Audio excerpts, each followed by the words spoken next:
ആരിഫ് മുഹമ്മദ് ഖാൻ കേരളത്തിന് പുതുമയുള്ള ഗവർണറാണ്. അദ്ദേഹത്തിൻ്റെ രീതികളും ശൈലികളും കേരളത്തിന് പുതിയതാണ്. ഇന്നലെ ഇപ്പോൾ അദ്ദേഹം റോട്ടിലിറങ്ങി പറയുന്നു തനിക്കെതിരെ ഉയർത്തിയ ബാനറുകളൊക്കെ അപ്പോൾ തന്നെ പോലീസ് നീക്കണമെന്ന്. റോട്ടിലിറങ്ങി പ്രതിഷേധക്കാരെ നേരിടാൻ പോലീസിനോട് ആജ്ഞാപിക്കുന്നു.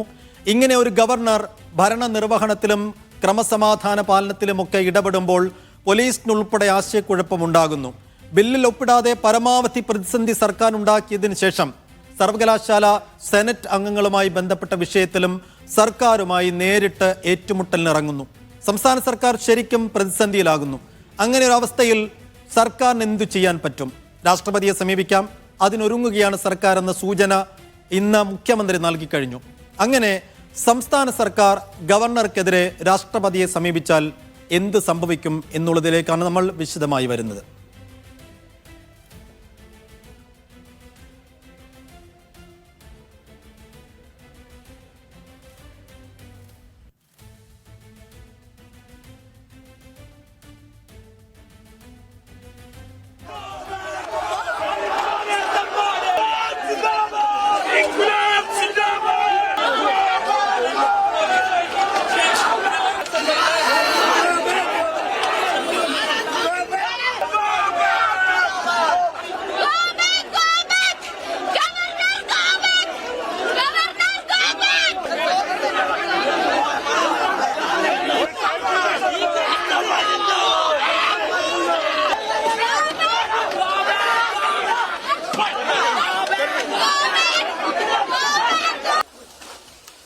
ആചാരി നമുക്കൊപ്പം ചേരുന്നുണ്ട്. നമ്മുടെ ഗ്രാഫിക്സിൽ ചെറിയ സാങ്കേതിക തകരാറുണ്ട്. കാര്യത്തിൽ പ്രേക്ഷകർ ക്ഷമിക്കണമെന്ന് ആദ്യമേ ഞാൻ ആവശ്യപ്പെടുകയാണ്. PDT ആചാരി നമ്മോടൊപ്പമുണ്ട്. ശ്രീ PDT ആചാരി, നമുക്ക് ഈ സംസ്ഥാന ഭരണകൂടം രാഷ്ട്രപതിയുടെ അടുത്ത് ഗവർണറെ മാറ്റണമെന്നോ അല്ലെങ്കിൽ ഗവർണർക്കെതിരെ ഏതെങ്കിലും തരത്തിൽ നിയന്ത്രിക്കണം എന്നൊക്കെ ആവശ്യപ്പെട്ട് ചെല്ലണം, അല്ലെങ്കിൽ ചെല്ലാൻ അങ്ങനെ രാഷ്ട്രപതിയെ സമീപിക്കാൻ, കേന്ദ്ര സർക്കാരിനെ സമീപിക്കാൻ ഭരണകൂടം ഒരുങ്ങുന്നു എന്നുള്ള സൂചനകളുണ്ട്. അതിലേക്ക് വരുന്നതിന് മുമ്പ് ഒറ്റ കാര്യം ശ്രീ PDT ആചാര്യ, അത് ഇന്നലെ ഗവർണർ നേരിട്ടിറങ്ങി റോട്ടിലിറങ്ങി പോലീസിനോട് പറയുന്നു SFI അവിടെ സ്ഥാപിച്ച ബാനറുകളും പ്ലക്കാർഡുകളുമൊക്കെ പോസ്റ്ററുകളുമൊക്കെ പോലീസ് തന്നെ നീക്കം ചെയ്യണമെന്ന് പറയുന്നു. അതിന് മുമ്പ് ഒരു ദിവസം പുറത്തിറങ്ങിക്കൊണ്ട് ഈ പ്രതിഷേധക്കാരെ നേരിടണമെന്ന് പറയുന്നു. അങ്ങനെ ലോ ആൻഡ് ഓർഡർ ഇങ്ങനെ ഇടപെടാൻ, അതായത് ലോ ആൻഡ് ഓർഡറിൽ നേരിട്ടിറങ്ങി പോലീസിനോട് ചെയ്യിപ്പിക്കാനുള്ള ഒരു എക്സിക്യൂഷൻ പവർ ഭരണഘടനാനുസൃതമായി ഗവർണർക്കുണ്ടോ? തീർച്ചയായിട്ടും ഇല്ല. ഗവർണർക്ക് അങ്ങനെ യാതൊരു എക്സിക്യൂട്ടീവ് പവേഴ്സും ഇല്ല. എക്സിക്യൂട്ടീവ് പവേഴ്സ് ഉള്ളത് നമ്മുടെ ഭരണഘടന അനുസരിച്ച് അത് എലക്റ്റഡ് ഗവൺമെന്റിലാണ്. അവരാണ് ഈ കാര്യങ്ങളൊക്കെ ചെയ്യേണ്ടത്. ഗവർണർക്ക് പ്രൊട്ടക്ഷൻ കൊടുക്കുക എന്നുള്ളതൊരു കോൺസ്റ്റിറ്റ്യൂഷണൽ റിക്വയർമെന്റ് ആണ്. അത് ഏത് ഗവൺമെന്റും ചെയ്യാൻ ബാധ്യസ്ഥരാണ്. അപ്പോൾ ഗവർണർ എവിടെയും പോകുമ്പോൾ അദ്ദേഹത്തിന് പോലീസ് പ്രൊട്ടക്ഷൻ കൊടുക്കുക എന്നുള്ളത് ഒരു ഗവൺമെന്റിന്റെ പ്രാഥമികമായ ചുമതലയിൽ പെടുന്നതാണ്. അത് ചെയ്തിരിക്കും, ഏത് ഗവൺമെന്റും അത് ചെയ്തിരിക്കും. അല്ലാതെ ഗവർണർ തെരുവിലിറങ്ങി പോലീസുകാരോട് ഇന്നത് ചെയ്യണ്ട, ബാനർ കീറിക്കളയുക എന്നൊക്കെ പറയാൻ അങ്ങനെ ഗവർണർക്ക് യാതൊരു കാര്യവുമില്ല. ഗവർണർക്ക് അങ്ങനെയുള്ള അധികാരങ്ങളൊന്നും കൊടുത്തിട്ടില്ല നമ്മുടെ ഭരണഘടന. കാരണം ഭരണഘടന അനുസരിച്ചാണല്ലോ ഇതെല്ലാം ഈ ഓഫീസുകളൊക്കെ ഫങ്ഷൻ ചെയ്യുന്നതും ഒക്കെ. അപ്പൊ അതുകൊണ്ട് അങ്ങനെ ഒരു അധികാരമൊന്നും ഗവർണർക്ക് തീരെയുമില്ല നമ്മുടെ ഭരണഘടന അനുസരിച്ച്. അങ്ങനെ ചെയ്യാനും പറ്റില്ല. പക്ഷേ ഗവർണർക്ക് പ്രൊട്ടക്ഷൻ കൊടുക്കുക അതെല്ലാം പോലീസിന്റെ ചുമതലയാണ്. ആ ചുമതല അവർ നിർവഹിച്ചേ പറ്റുള്ളൂ. അതിൽ സംശയമൊന്നുമില്ല. ശ്രീ PDT ആചാര്യ, ഇത് നമുക്ക് അത്ര പരിചിതമല്ലാത്ത ഒരു ഗവർണറാണ് നമ്മുടെ മുന്നിലുള്ളത്. അദ്ദേഹത്തിൻ്റെ ശൈലികൾ, രീതികൾ, അദ്ദേഹത്തിൻ്റെ ഏറ്റുമുട്ടലുകൾ അതൊന്നും നമുക്ക് പരിചിതമല്ല. അപ്പോൾ പോലീസിനും എനിക്ക് തോന്നുന്നു അങ്ങനെ ഒരു ആശയക്കുഴപ്പമുണ്ടെന്ന്. അദ്ദേഹം ഒരു ആജ്ഞ നൽകുമ്പോൾ, അദ്ദേഹം റോട്ടിലൂടെ ഇറങ്ങി നടക്കുമ്പോൾ ഒരു ഗവർണറുടെ കാര്യത്തിൽ എന്ത് നിലപാടെടുക്കണമെന്നൊക്കെയുള്ള കാര്യത്തിൽ സർക്കാരിനും പോലീസിനും ഒക്കെ ചെറിയ ആശയക്കുഴപ്പമുണ്ടെന്ന് തോന്നുന്നു. താങ്കൾക്ക് എന്ത് തോന്നി? ഗവർണർക്ക്, ഞാൻ ആദ്യം പറഞ്ഞതുപോലെ, ഗവർണർക്ക് അദ്ദേഹത്തിന് പ്രൊട്ടക്ഷൻ, പേഴ്സണൽ പ്രൊട്ടക്ഷൻ കൊടുക്കേണ്ടത് ആവശ്യമാണ്. അത് ഗവൺമെന്റിന്റെ ചുമതലയാണ്. പോലീസ് ചെയ്തേ പറ്റുള്ളൂ. പോലീസിന് അതിന്റെ ആ കാര്യങ്ങളൊക്കെ പോലീസിനറിയാം എങ്ങനെ ചെയ്യണമെന്നൊക്കെ ഉള്ളത്. അവർക്ക് ക്ലിയറായ ഇൻസ്ട്രക്ഷൻസ് പോലീസിനുണ്ട്. അതനുസരിച്ച് അവർ ചെയ്യണം.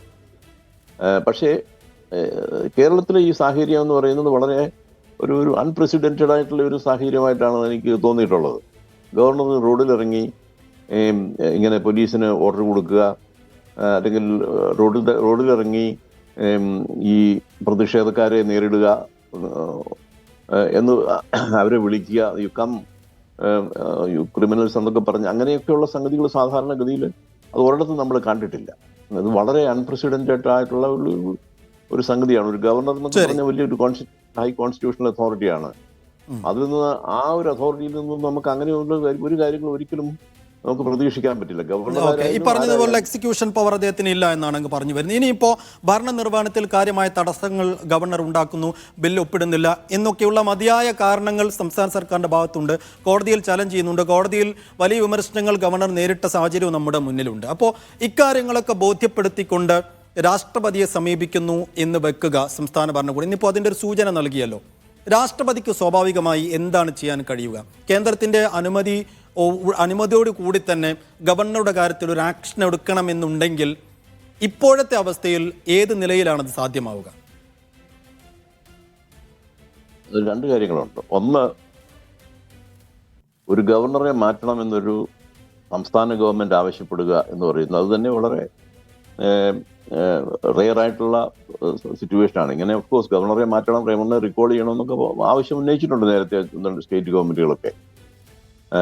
എന്നാൽ അത് തീർച്ചയായിട്ടും ഒരു ഗവർണറെ മാറ്റുക എന്ന് പറയുമ്പോൾ അദ്ദേഹം പ്രസിഡന്റിന്റെ ഒരു അപ്പോയിന്റിയാണ്. അദ്ദേഹത്തിനെ മാറ്റണം എന്ന് പറയാൻ തക്കതായ കാരണങ്ങൾ വേണം. ആ കാരണങ്ങൾ എന്താണ്? ഇപ്പം തന്നെ ഭരണഘടനാപരമായ ഒരു പ്രതിസന്ധി ഗവർണർ ഉണ്ടാക്കുന്നു എന്ന് ഉള്ളത് ഒരു പ്രധാന കാരണമാണ്. ബില്ലുകൾ ഒപ്പിടാതെ വരുന്നു, എല്ലാ ലെജിസ്ലേറ്റീവ് വർക്കും അവിടെ സ്റ്റാൻഡ് സ്റ്റില്ലാവുന്നു, നിലയ്ക്കുന്നു, ഗവൺമെന്റ് മുമ്പോട്ട് പോകാൻ വയ്യാതെ വരുന്നു.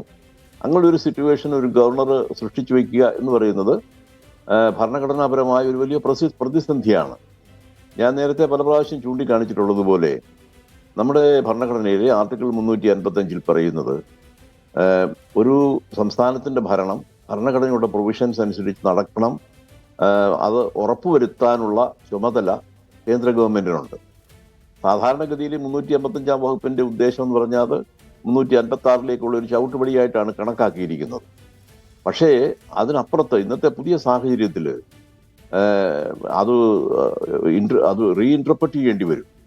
അതായത് ഭരണഘടനാപരമായി ഒരു രാജ്യത്തിന്റെ ഒരു സംസ്ഥാനത്തിന്റെ ഭരണം നടക്കുന്നു എന്ന് ഉറപ്പുവരുത്താനുള്ള ചുമതല കേന്ദ്ര ഗവൺമെന്റിനുണ്ട്.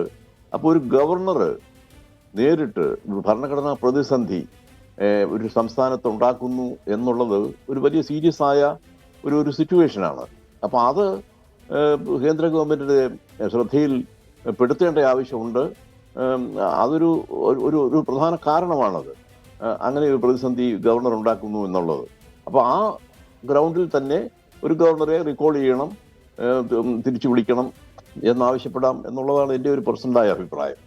പക്ഷേ ഇതിലിപ്പോൾ കേന്ദ്രത്തിൻ്റെ ഒരു കോൾ എന്തായാലും രാഷ്ട്രപതി എടുക്കേണ്ടി വരുമല്ലോ. ഇപ്പോഴത്തെ ഒരു രാഷ്ട്രീയാവസ്ഥയിൽ ഒരു പക്ഷേ കേന്ദ്രം അതിന് അനുമതി നൽകണമെന്നുണ്ടെങ്കിൽ കുറെ കൂടി കേന്ദ്ര സർക്കാരിനോട് ഏത് തരത്തിലുള്ള ഭരണഘടനാപരമായി ഏത് തരത്തിലുള്ള ഒരു പ്രഷർ ചെലുത്താൻ സംസ്ഥാന സർക്കാരിന് കഴിയും? ഒന്നും ചെയ്യാൻ പറ്റില്ല. അങ്ങനെ യാതൊന്നും ഒരു സംസ്ഥാന ഗവൺമെന്റ് ചെയ്യാൻ പറ്റില്ല. കേന്ദ്ര ഗവൺമെന്റ് കേന്ദ്രത്തിന്റെ ഡിസ്ക്രിപ്ഷണറി പവർ മാത്രമാണ്. അതെ, കേന്ദ്ര ഗവൺമെന്റ് തീരുമാനിച്ചെങ്കിൽ മാത്രമേ ഗവർണറെ മാറ്റാൻ പറ്റുള്ളൂ. അതിന് സ്റ്റേറ്റ് ഗവൺമെന്റിന് അതിൻ്റെതായ ഒരുപാട് പരിമിതികളുണ്ട്. പിന്നെ ചെയ്യേണ്ടതെന്ന് പറഞ്ഞു കഴിഞ്ഞാൽ കോടതിയെ സമീപിക്കുക എന്നുള്ളതാണ്. കോടതിയെ സമീപിക്കാൻ അതിന്റെ സാധ്യതകൾ ആരായുക എന്നുള്ളത് മാത്രമേ ഉള്ളൂ. ഇനിയിപ്പോൾ നേരെ തിരിച്ച് ഈ കേരളത്തിൽ ക്രമസമാധാന നില തകർന്നു എന്നൊക്കെയുള്ള പരാമർശങ്ങൾ ദിവസം തോറും ഗവർണർ നടത്തുന്നുണ്ട്. അപ്പോൾ കേരളത്തിൽ ക്രമസമാധാന നില തകർന്നു എന്ന് ചൂണ്ടിക്കാട്ടി രാഷ്ട്രപതി ഭരണം കൊണ്ടുവരാനുള്ള നീക്കമാണ് ഗവർണറും BJP നടത്തുന്നത് എന്നുള്ള ഒരു കാര്യം ഇതിനകം LDFും CPM ഒക്കെ ഉയർത്തി കഴിഞ്ഞു. അപ്പോൾ അങ്ങനെ ഒരു മോഹവും ആഗ്രഹവും ഒക്കെ ഉണ്ട് എന്ന് വെക്കുക നമ്മൾ. അങ്ങനെയാണെങ്കിൽ തന്നെയും ഒരു സംസ്ഥാനത്ത് രാഷ്ട്രപതി ഭരണം കൊണ്ടുവരാൻ ഗവർണർക്ക് സ്വാഭാവികമായി രാഷ്ട്രപതിയോട് ആവശ്യപ്പെടുകയോ ശുപാർശ ചെയ്യുകയോ ചെയ്യാം.